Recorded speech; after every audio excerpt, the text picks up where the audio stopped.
Friends இந்த பொரி குழம்பு பாருங்களா பார்க்கவே எவ்வளோ ஒரு சூப்பராக இருக்குது. டேஸ்ட்டு பார்த்தோம்னா அந்தளவுக்கு நல்லா சூப்பராக இருக்கும். நீங்கள் இதை சுட சுட சாதத்தோட இட்லி தோசை பரோட்டா சப்பாத்தி இதுக்குள்ளே சாப்பிட்டாலும் அந்தளவுக்கு டேஸ்ட் சூப்பராக இருக்கும். இன்றைக்கி நம்ம முருங்கைக்காய் கத்திரிக்காய் உருளைக்கிழங்கு போட்டு பொரி குழம்பு தான் பண்ண போகிறோம். எப்படி செய்யலான்னு பார்க்கலாமா? Hi friends, welcome to Kerala சமையல். இன்னைக்கு கேரளா சமையலில் பொரி குழம்பு தான் பண்ண போகிறோம். வாங்க எப்படி செய்யலான்னு பார்க்கலாம்.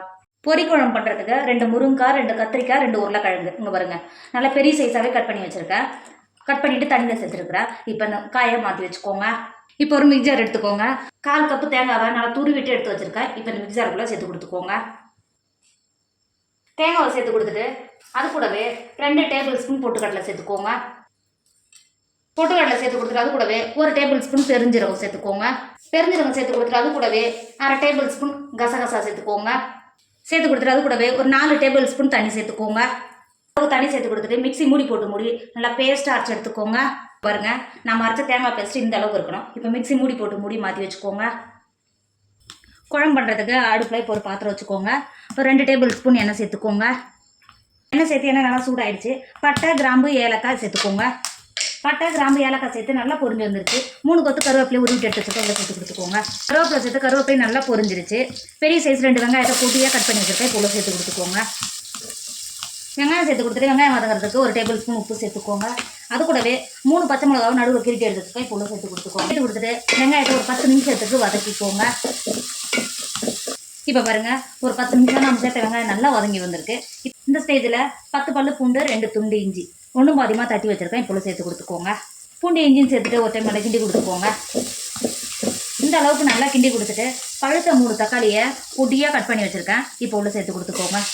நீங்கள் கட் பண்ணும்போது நல்லா பழுத்த தக்காளியாக இருக்கணும். நம்ம புளிப்புக்கு தக்காளி மட்டும்தான் சேர்க்குறோம், அதனால தான் சொல்கிறேன். பழுத்த தக்காளியை சேர்த்து கொடுத்துக்கோங்க. சேர்த்துட்டு ஒரு டைம் நல்லா கிண்டி கொடுத்துக்கோங்க. கிண்டி கொடுத்துட்டு தக்காளியை ஒரு 10 நிமிஷத்துக்கு நல்லா வதக்கிக்கோங்க.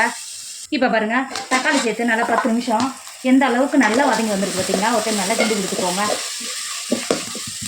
இந்த அளவுக்கு நல்லா கிண்டி கொடுக்கும்போதே பூண்டு இஞ்சியோட வாசனை அந்த அளவுக்கு நல்லா வாசனையாக இருக்கும். நல்லா கிண்டி கொடுத்துட்டு இப்போ நம்ம மசாலாலாம் சேர்த்து கொடுத்துக்கோங்க. 2 டேபிள் ஸ்பூன் காஷ்மீர் மிளகாத்தூள் சேர்த்துக்கோங்க. உங்கள் காரத்துக்கான சரிச்சு மிளகாத்தூள் சேர்த்துக்கோங்க. நம்ம ஏற்கனவே பச்சை மிளகா சேர்த்துக்கிறோம். அது கூடவே 3 டேபிள் ஸ்பூன் மல்லித்தூள் சேர்த்துக்கோங்க. 1/2 டேபிள் ஸ்பூன் கரம் மசாலா சேர்த்துக்கோங்க. சேர்த்துட்டு மசாலாவோட பச்சை வடை பொருளுக்கு ஒரு 5 நிமிஷத்துக்கு நல்லா கிண்டி கொடுத்துட்டு வதக்கிக்கோங்க.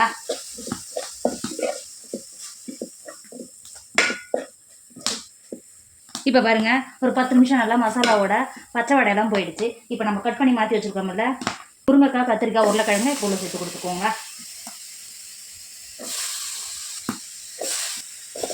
காய் சேர்த்து கொடுத்துட்டு காய்க்கு 1 டேபிள் ஸ்பூன் உப்பு சேர்த்துக்கோங்க.